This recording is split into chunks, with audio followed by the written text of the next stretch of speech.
네, 2024년 4월 16일 이정훈입니다.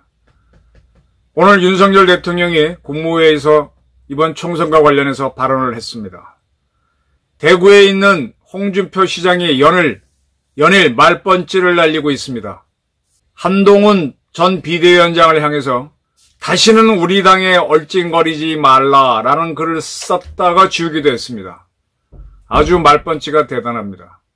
이재명은 이화영 씨가 자기가 지사로 있을 때 부지사로 있었던 이화영 씨가 쌍방울 사건 대북 성공 관련 현재 재판받고 있는데 검찰에 회유를 당했다라는 주장을 하고 있습니다. 총선에서 이기니까 굉장히 자유롭게 떠들고 있습니다.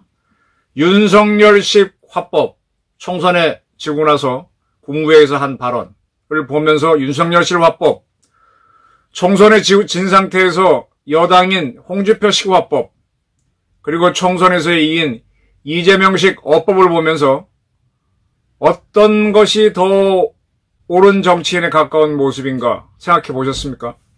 오늘의 제목은 내가 강하면 충신이고 내가 약하면 역적이다 이렇게 뽑았습니다. 무슨 얘기냐고요? 조금 뒤에 설명드리겠습니다. 홍준표 대구시장이 한동훈 전 위원장을 향해 다시는 우리 당에 얼찡거리지 말라라는 거를 페이스북에 썼다가 지웠습니다. 대통령 임기가 2년도 지나지 않았는데 나홀로 대권 노름 하다가 당을 망친 죄가 있다. 그러니 우리 당에 얼씬도 하지 마라. 그러면서 나는 작년 12월 17일 비대위원장은 선거 경험이 많은 사람이 해야지 한동훈은 안 된다. 저는 이 말은 맞다고 생각이 돼요. 비대위원장은 선거 경험이 많은 사람이 하는 게 낫습니다. 신진기회가 하는 게 좋으냐? 참 그 판단하기 어려운데 저는 난세일수록 백전노장을 써라. 백전노장은 백전백승을 한 게 아니죠. 백전에서 51번 이기고 49번 진 사람일 겁니다. 그래도 이긴 게 한 번, 두 번이라도 많으니까 살아남아 있겠죠. 그런 사람을 아주 어려운 시합에 투입하는 게 낫다. 그러면 신진기에는 언제 투입하느냐? 백전노장이 총사령관이 돼서 전쟁을 하러 갈 때 결정적인 승부수를 띄울 때가 있습니다. 예를 들면 황산벌에서 계백이 이끄는 결사대를 상대한 품일 장군이 훨씬 더 병력이 10배나 많은데도 밀어도 안 됩니다. 그럴 때 자기 아들 관창을 집어넣는 거죠. 신진기에인 화랑관창이 자기 목숨을 걸고 가서 체포되고 나를 죽여라 라고 하니까 결국 계백도 죽이게 되고 그러한 아들의 희생을 지키는 장군을 보면서 신라군들이 계백이 이끄는 결사대를 무너뜨리죠. 저는 이게 맞다고 봅니다. 품일 장군은 김유신 밑에서 백전노장이었죠. 요거를 반대로 쓰게 되면요. 신진기회들은 아주 위기 상황에서 자기 경험한 게 폭이 적기 때문에 가용할 수 있는 방법이 제한됩니다. 그래서 저는 홍 시장이 비대위원장은 선거 경험이 많은 사람이 해야 된다라고 한 부분은 동의합니다. 그렇게 자기가 얘기했음에도 불구하고 한동훈 씨가 비대위원장 들어오는 거 보고 황교안처럼 선거 말아먹고 퇴출될 것으로 봤다라고 썼습니다. 여기서는 제가 동의는 안 해요. 황교안처럼 선거 말아먹었다. 이까지는 그럴 수도 있다고 하는데 퇴출될 것으로 봤다. 퇴출은 황교안 씨는 됐죠. 근데 한동훈은 좀 두고 봐야 되겠습니다. 자질이 좀 다릅니다. 그리고 홍 시장은 윤석열 같은 기적은 다시 일어나지 않을 거고 선거지면 같이 들어온 얼치기 좌파들과 함께 퇴출될 것으로 봤다. 그런데 무슨 차기 경영자 운운하느냐라고 그랬습니다. 그러니까 윤석열 대통령이 선거 경험 없이 정치 경험 없이 들어와서 바로 수직 상승해서 대통령이 됐죠. 한동훈도 그 길을 걸을까 봤는데 자기는 두 번의 기적은 없다라고 봤고 그리고 한동훈 씨가 좌파의 뿌리를 둔 사람들을 신진기회로 보고 끌고 들어왔죠. 이런 사람을 홍 시장은 얼치기 좌파로 표현한 것 같아요. 그들과 함께 퇴출될 것으로 봤는데 무슨 차기 경쟁자 운운되느냐? 그건 너희의 한여름밤의 꿈에 불과했다라고 했습니다. 그러면서 본인에게 다가올 특검이나 조용히 준비해라. 2017년 문재인 앞잡이로 망나니 칼춤을 추던 거 생각하면 송신하다 그랬습니다.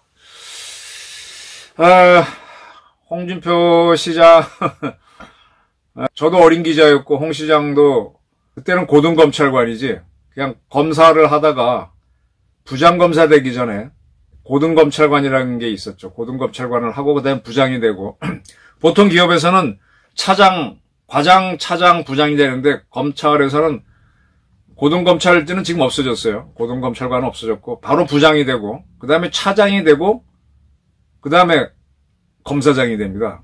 그러니까 검찰에서 부장은 그렇게 높은 계급은 아니에요. 근데 일은 상당히 많이 하죠. 부장이 되기 전에 고등검찰관으로 있을 때 제가 슬롯머신 사건 수사를 한 홍준표 검사를 아주 장시간 인터뷰하면서 그 인터뷰를 하기 위해서 아주 여러 긴 세월을 좀 만났었죠. 그래서 검찰도 배우고 뭐 세상 보는 눈도 배우고 해서 좀 감정이 섞여 있는데 글쎄 홍 시장 어떤 면에서 제가 상당히 좋아해요. 말도 재밌게 하고 진짜 구수하게 얘기하면요 진짜 재밌습니다. 근데 어떨 땐 진짜 얄미워요. 지금 홍 시장 얘기는 반은 맞고 반은 틀립니다. 홍 시장이 검사 때 저한테 얘기한 것 중에 하나가 사기 사건은 100% 거짓말이 아니다.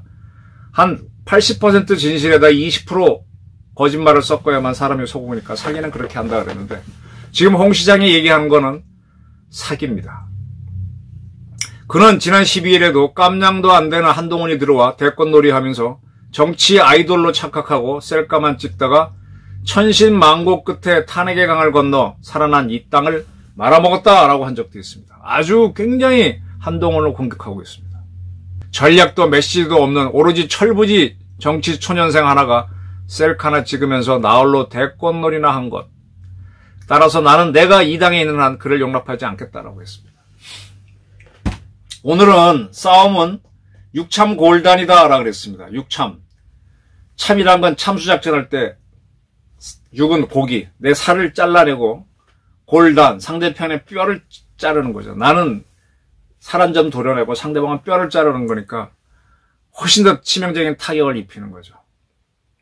홍 시장은 총선에 패하는 것에 대해서 싸움의 정성은 육참골단인데 내 것을 주지 않고 싸움에 이길 수는 없다 라고 하노.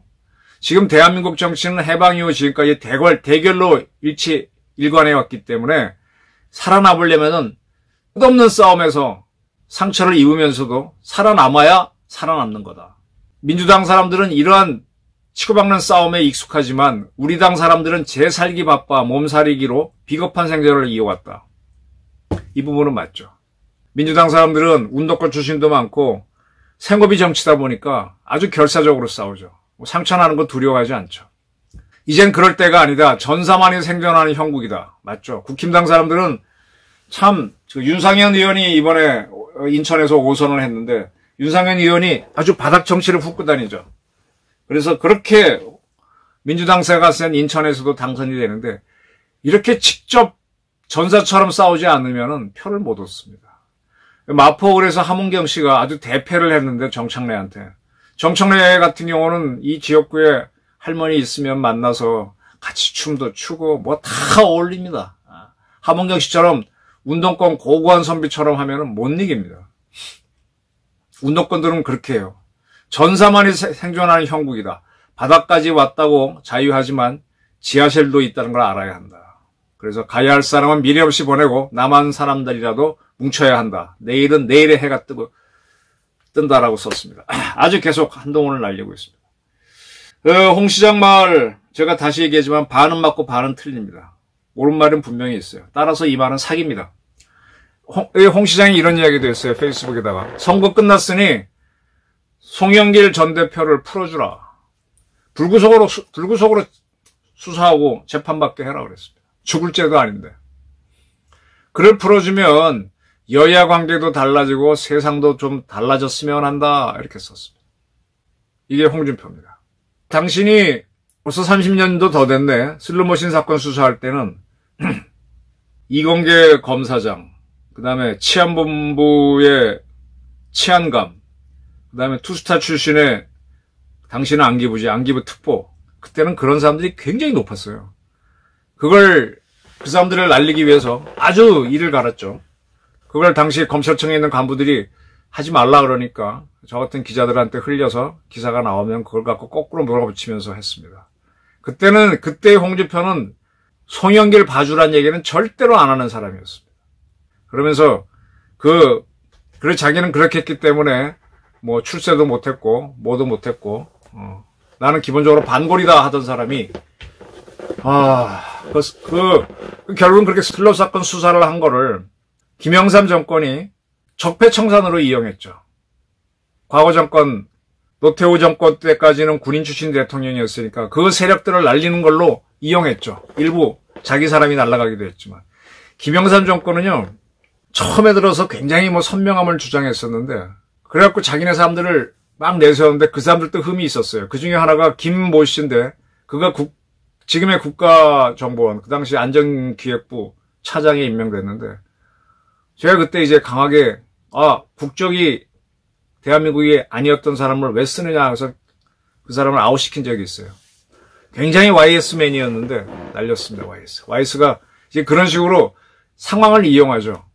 자기 사람 썼다가 나빠지면 그걸 날리면서 개혁하는 척하고 홍준표가 이렇게 그때 검사로서 날리는 걸 처음에 원치 않았는데 그걸 이용해서 자기네가 적폐를 청산한 것처럼 적폐의 선봉이 홍준표였습니다. 그리고 그는 YS 시절 젊은 피로 뽑혀서 정치로 들어와서 지금까지 계속 정치인으로 있습니다. 이런 그가 지금 송영길을 봐주고 한동훈은 죽어도 못 봐주겠다 이러고 있습니다. 얼씬거리지도 마라. 자기 생각은 안 하는 거죠. 한동훈 씨가 지난 총선에서 하는 걸 보면서 저는 상당히 애는 쓰는데 백전도장이 아니라서 미숙하다라는 부분은 많이 보고 있었습니다. 김경률, 감은경 이런 사람을 좌파 출신을 쓰는 걸 보면서 좌파를 써서 좌파를 이길 수가 있나? 어렵다고 생각했습니다. 물론 결론은 졌고요. 홍준표 씨는 총선에 진 상태에서 지금 자기 당 사람들을 향해서 이렇게 말을 하고 있습니다. 윤석열 대통령이 16일 국무회의를 하면서 총선에 졌죠. 저부터 잘못했다. 국민 뜻을 잘 살피고 받들지 못해 죄송하다.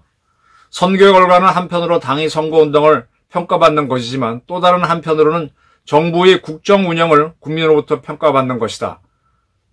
매서운 평가를 받는 것이라 받아들인다 그랬습니다. 당의 선거운동이 실패한 거는 어쩔 수 없지만 정부의 국정 운영을 평가받은 것들은 받아들이겠다라고 그랬습니다. 그래서 국민을 위한 정치를 얼마나 어떻게 잘할지가 우리 국민으로부터 회초리를 맞으며 생각해야 하는 점이다라고 그랬습니다. 윤 대통령이 국무총리 그다음에 비서실장 이하 수석들을 교체하겠다라고 일단은 그런 얘기가 있었으니까 용산발 기사가 나왔죠. 근데 현재까지는 하지 않고 있습니다. 어떻게 할지는 두고 봐야 되는데 선거에 졌다고 그들을 단박에 바꾸는 거는 사실은 책임 전가죠. 총리가 이번 선거에 개입했나요? 그러면 안 되죠. 수석들도 마찬가지고. 그리고 이 국정평가로 본다면 총리가 국정의 책임자인가요? 대통령이죠. 대통령이 결정을 하는 거고 비서실장 이하는 다 스텝인데 스텝들은 대통령이 원하는 쪽으로 아이디어를 만들어주고 진짜 대단한 스텝이 아닌 이상은 자기 의사를 대통령한테 주입하기가 어렵죠. 볼턴이라고 하는 안보에 상당한 사람도 자기 생각을 볼턴이니까 이제 트럼프하고 부딪히면서 자기 생각을 집어넣고 나는 당신에게 충성하러 온 게 아니라 미국을 위한 안보 정책을 만들려고 온 거야 하면서 이제 싸움을 하지만은 미국에서도 이건 쉽지 않은 일입니다. 결국은 대통령 책임인데 윤 대통령은 일단 국정 실패했다고 국민들이 회초리 친 건 받아들이겠다라고 했습니다. 그리고 나서는 그 이상의 얘기는 아끼고 있습니다.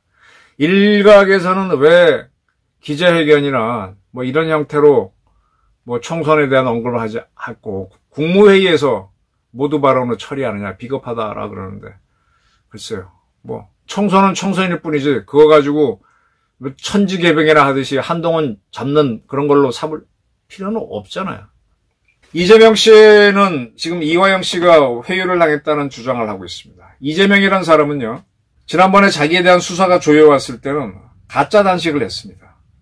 가짜 단식을 했어요. 지금 다 잊어먹었습니다. 그리고 이번에 총선에 이기니까 뭐 다 면죄부를 받은 것 같고요. 그리고 그들은 그 김건희 여사가 천공 뭐 이런 사람한테 도움을 아이디어를 받는다라고 해서 라스푸틴 뭐 진령군 얘기를 하면서 절대로 일어나서는 안 될 것처럼 난리를 쳤지만 이재명 씨가 고향이 안동이죠. 안동에서 봉화랑 연결된 청량산 밑에 자기 부모 산소가 있는데 거기에 그전에 흉매가 있다 그랬습니다. 흉매. 근데 나중에 보니까 같은 경주이시 호남분이 와서 잘되라고 해놓은 걸 오해를 한 거죠. 그러니까 뭐라 그랬어요. 그 사람에 대한 수사를 처벌을 말아달라.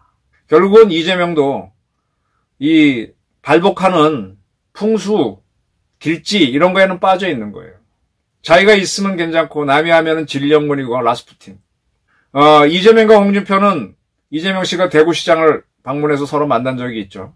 둘이 유사한 점도 있어요. 굉장히 어려운 상황에서 공부를 했고 변호사가 됐고 사실을 붙었고 굉장히 끈질긴 생명력을 갖고 있는 사람이고 저는 지금 한국이 처한 문제 윤석열 대통령이 지금 문제를 풀어가려면요. 이승만 박정희를 봐야 된다고 생각합니다. 이 말씀을 드릴게요. 이승만 대통령이 참 어려웠습니다.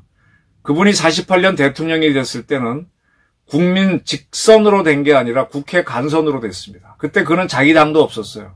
한민당, 한국민주당이 주력인 상태에서 워낙 주충했으니까 대통령이 됐죠. 그리고 임기 4년이 끝나는 게 52년도입니다. 전쟁 중입니다.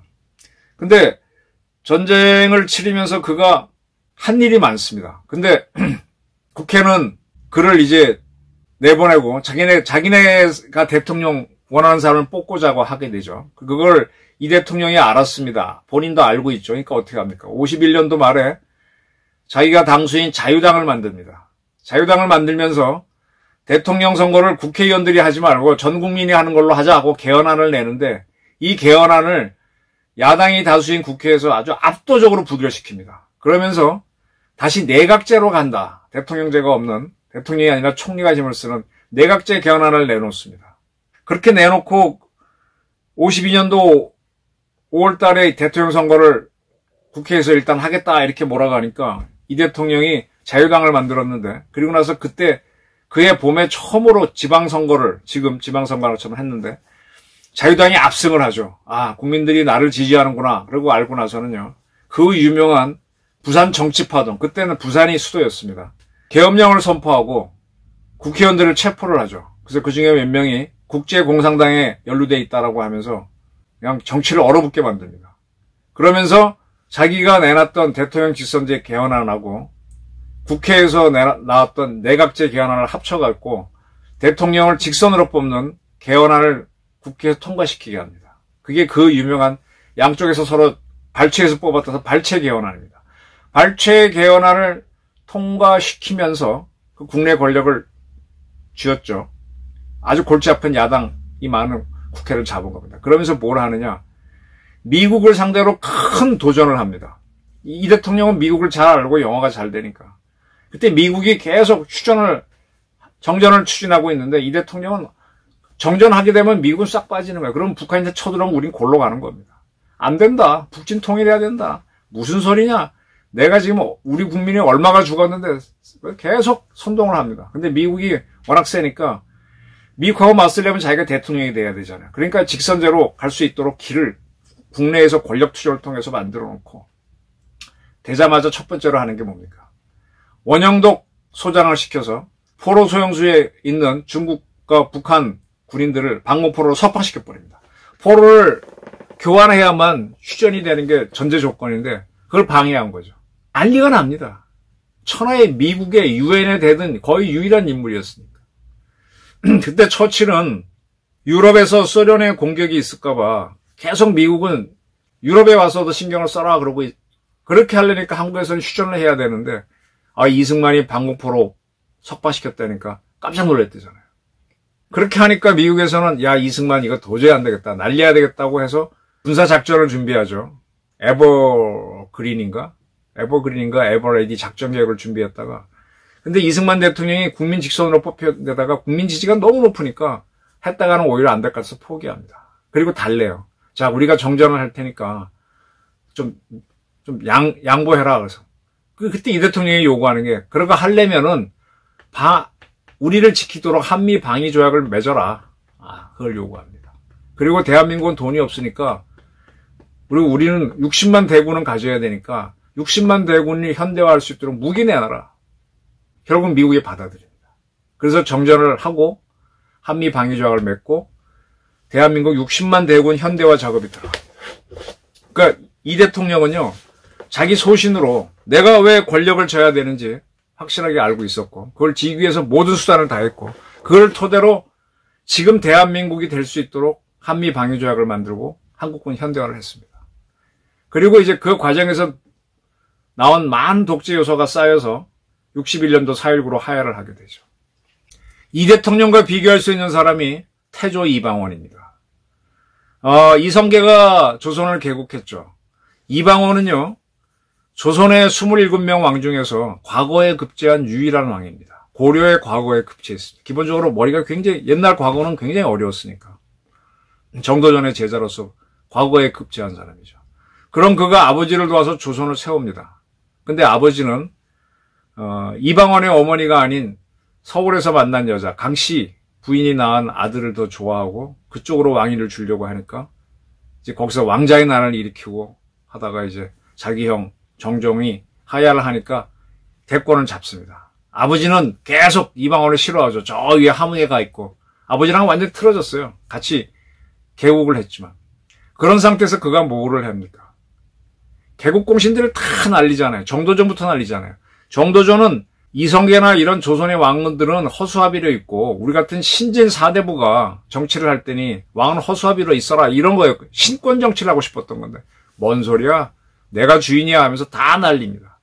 그리고 왕의 측근들 중에 가장 가까운 사람이 부인이 될 수 있잖아요. 그 부인의 오빠나 동생들이 개입해서 처가가 정치할 수 있는데 부인이 민씨 부인이잖아요. 민씨 부인의 오빠 동생들 다 죽여버리지 않습니까? 그 민씨 부인이 이방원이 왕자의 난을 하러 갈 때 무기를 내주면서 용기를 내어 싸우라고 한 사람인데 그렇게 부인을 지지했는데 부인이 도와줬는데 부인의 가족을 몰살을 시키죠. 그렇기 때문에 그의 두 아들, 큰아들 양령, 둘째 아들 충령도 아버지한테 질려갖고 나는 세자가 안 되겠다 그래서 두 사람을 날리고 셋째 아들인 충령인가 세종을 임금으로 만들게 되죠. 그리고도 본인은 상황으로 있으면서 계속 군사에 대한 임무를 맡다가 죽습니다. 그렇게 철저하게 권력을 졌기 때문에 조선 왕조를 안정시켰고 그게 500년 가도록 만든 겁니다. 즉 홍준표처럼 졌다고 해서 뭐 타협하거나 누구를 봐주거나 자기 정적을 제거하는 정적 제거하는 건 못하면서 자기가 할 수 있으면 할 필요도 있는 거겠지만 뭐랑 타협하거나 이런 건 아니었습니다. 이승만 대통령도 그렇게 하지 않았습니다. 그때 나중에 이제 태종이 한 유명한 얘기 있죠. 10명의 신하가 있다고 치자. 그 중에 한 명은 틀림없이 나한테 충성을 당하는 충신일 것이다. 그러나 그 중에 한 명은 반역을 꿈꾸는 역적일 것이다. 그럼 나머지 8명은 뭐겠냐? 그 8명은 내가 강하면 나한테 충성을 하고 내가 약하면 나를 배신할 잠재적 간신이다. 그랬습니다. 이게 맞습니다. 이게 맞습니다. 이승만 대통령이 굉장히 강하게 갔기 때문에 이승만 밑에 있는 참모들도 충신으로 갔던 겁니다. 그래서 지금 대한민국을 세운 거고요. 홍준표처럼 선거 졌다고 이렇게 왔다 갔다 하게 되면 조직이 무너집니다. 그가 옛날에 슬롯 사건 수사할 때도 왔다 갔다 하지 않았어요. 그러니까 저 같은 젊은 기자들이 그를 지지해서 기사를 써줬던 거죠. 이재명은 말할 것도 없는 거고요. 지금 윤 대통령이 민생을 얘기하고 일단 이번 선거에서 졌으니까 정부 여당의 중간평가 받은 거에 대해서는 받아들이겠다. 그건 맞죠. 그러나 개혁 방향이 맞다면 고 해야 됩니다. 언제까지? 죽을 때까지. 여기서 이렇게 흔들리면요. 8명의 사람들이 다 간신으로 돌아섭니다. 홍준표 시장은 잠재적 경쟁자인 한동훈을 제거하기 위해서 저렇게 하는 걸 수도 있죠. 그리고 본인이 워낙 말을 잘하고 하니까 사람들 주목을 끌고 지금 TK는 김윤환 허주가 선생이 죽은 이후로는 주인이 없습니다. 자기가 주인 행사하고 싶어서 저런 걸 수도 있죠. 그러나 TK 정서가 홍준표처럼 저렇게 왔다 갔다 하는 건 아닙니다. 지금 이 위기를 벗어나려면 8명은 내가 강하면 충신이 되고 내가 약하면 역적이 된다. 네. 이걸 명심해야 될 것 같습니다. 홍준표 시장의 발언을 놓고 많은 언론이 반은 맞고 반은 틀리다 뭐 이런 식으로 쓰는데 그게 기자들이 경륜이 짧은 겁니다. 선거는 백전도장이 이끌었으면 좋았겠죠. 근데 그걸 안 했다고 해서 홍 시장 말이 다 맞느냐? 그건 아닙니다. 저는 윤 대통령이 이방원의 길, 이승만의 길을 가기를 바랍니다. 감사합니다.